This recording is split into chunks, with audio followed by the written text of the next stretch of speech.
We are reading Touching Spirit Bear, and we are moving on to chapter 9. A constant rain and shrouded gray sky masked the passing of hours, leaving Cole in a cruel time warp with only one possible end.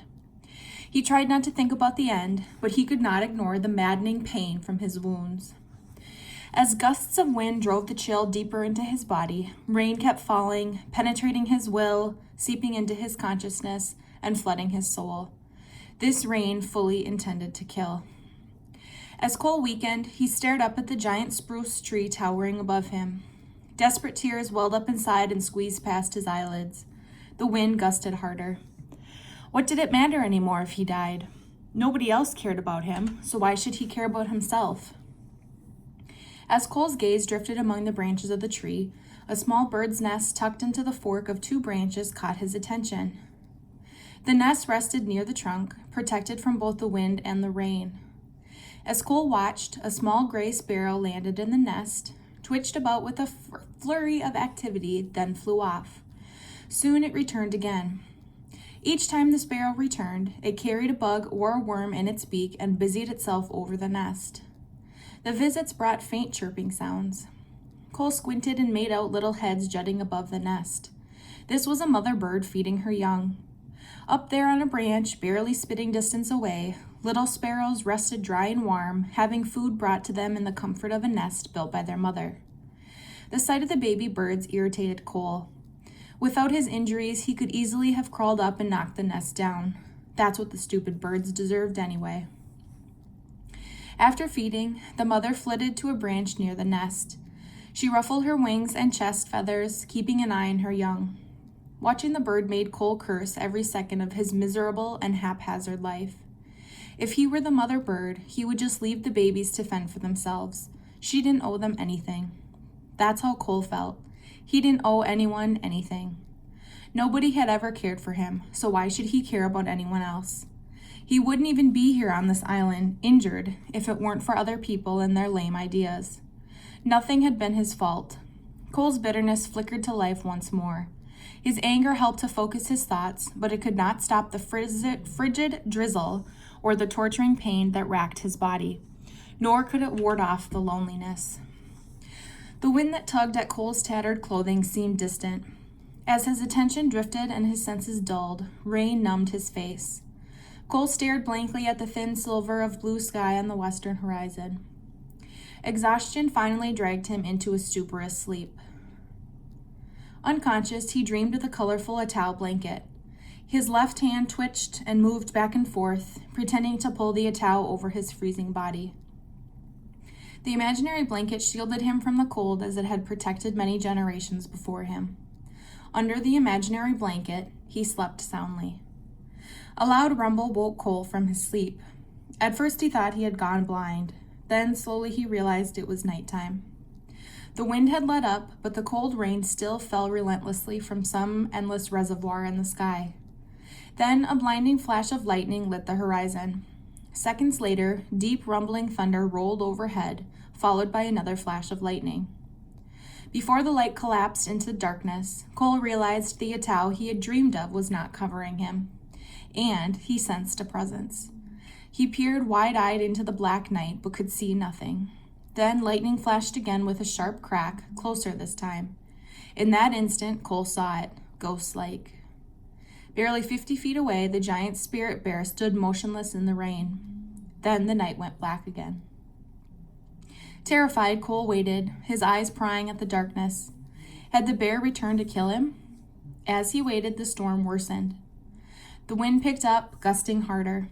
Rain fell in torrents, and thunder rumbled across the sky like empty barrels rolling toward the horizon. When the next bolt of lightning lit the bay, Cole searched frantically. Nothing. Gone. Again, the spirit bear had vanished. Cole grimaced. He hated this bear. What a coward. This creature was waiting until he grew so weak he couldn't fight back. Then it would finish him off. Cole moaned as a violent gust of wind pummeled his body. Would the bear just kill him and leave him to the seagulls, or would it eat him? Lightning flashed closer, stabbing down with long, probing fingers. The rumbling thunder started crashing and exploding. To protect himself, Cole tried to curl into a ball, but pain stung at his chest, lungs, and useless hip, and he cried out, "Help me! Somebody help me!" The black night and the wind drowned out his voice. Now the lightning flashed so often that the sky stayed lit for several long seconds at a time, and the thunder came in a continuous roar. Trees swayed and bent with the wind. White-capped waves frothed and churned in the bay. Cole pinched his eyes closed against the piercing rain. Suddenly, a prickling sensation, as if ants were swarming over him, covered his whole body. A searing light flashed, and a deafening explosion detonated beside him. He heard a cracking sound as the sky crashed to earth with a violent impact that shook the ground. Splinters of branches rained down. Then came silence and calm, as if the impact had paralyzed the sky. The rain and wind paused, and an archaid smell like burning wire filled the air. Cole lay frozen by fear. A sobering power had attacked the earth. This power made the bear's attack seem gentle. "No more," he moaned. "Please, no more." But there was more. The storm raged on as Cole lay trembling, his eyes frantic. The explosion had shocked his mind awake. Never in his life had he felt so exposed, so vulnerable, so helpless. He had no control. To this storm, he was as insignificant as a leaf. Cole blinked in stunned realization. He had always been this weak. How could he have ever thought he truly controlled anything? The acid electrical smell burned his nose and mixed with the smell of wet vomit on the ground.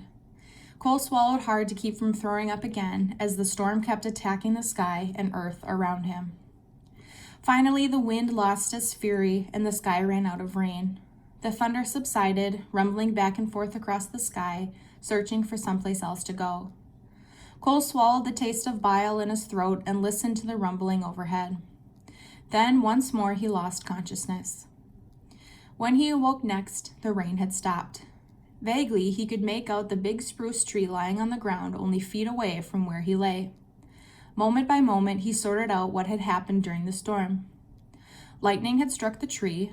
The splitting sound, the thunderous impact, the splintering and bits of branches showering him, all had happened when the huge tree crashed to earth.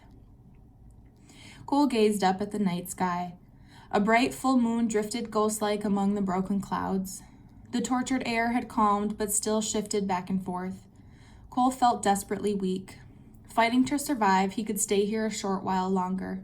Giving up, he could pass quickly over the edge. Which way did he want to go?